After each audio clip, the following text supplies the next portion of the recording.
ക്രിസ്തുവിലുള്ള പ്രിയപ്പെട്ട സഹോദരി സഹോദരന്മാരെ, ഇന്നത്തെ ദൈവവചനം വിശുദ്ധ മത്തായി എഴുതിയ സുവിശേഷം 13-ാം അധ്യായം 24 മുതൽ 43 വരെയുള്ള വാക്യങ്ങൾ. കളകളുടെ ഉപമ. മറ്റൊരു ഉപമ യേശു അവരോട് പറഞ്ഞു. ഒരുവൻ വയലിൽ നല്ല വിത്ത് വിതയ്ക്കുന്നതിനോട് സ്വർഗരാജ്യത്തെ ഉപമിക്കാം.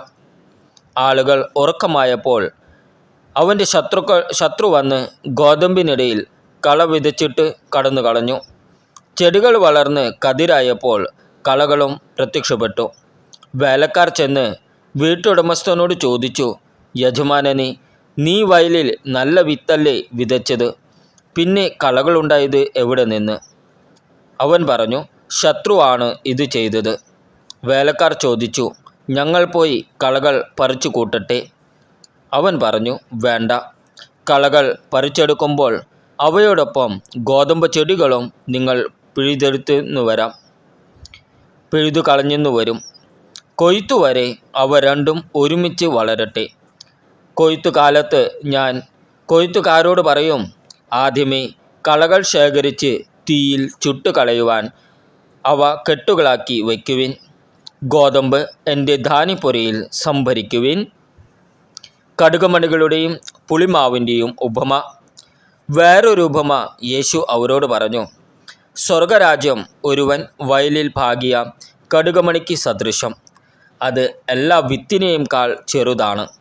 എന്നാൽ വളർന്നു കഴിയുമ്പോൾ അത് മറ്റു ചെടികളേക്കാൾ വലുതായി ആകാശപ്പറവകൾ വന്ന് അതിൻ്റെ ശിഖരങ്ങളിൽ ചേക്കേറാൻ തക്കവിധം മരമായി തീരുന്നു.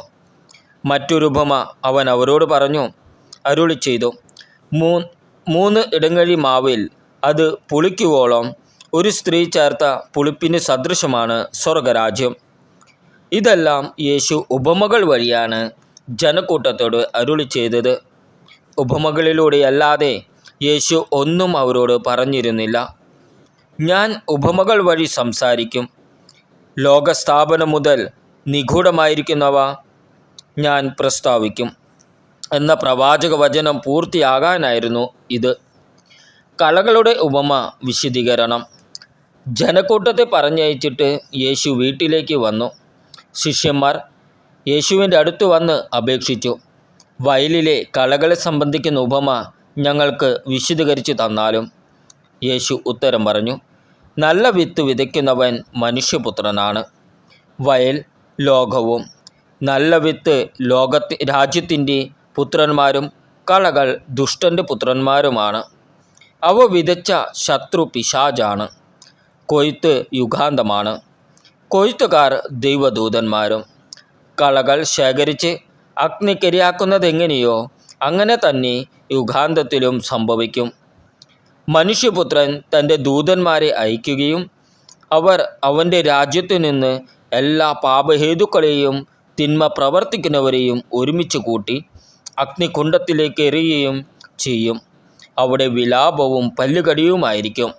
അപ്പോൾ നീതിമാന്മാർ തങ്ങളുടെ പിതാവിൻ്റെ രാജ്യത്തിൽ സൂര്യനെപ്പോലെ പ്രശോഭിക്കും. ചെവിയുള്ളവൻ കേൾക്കട്ടെ. നമ്മുടെ കർത്താവായ ഈശോ മിശിഹായ്ക്ക് സ്തുതി.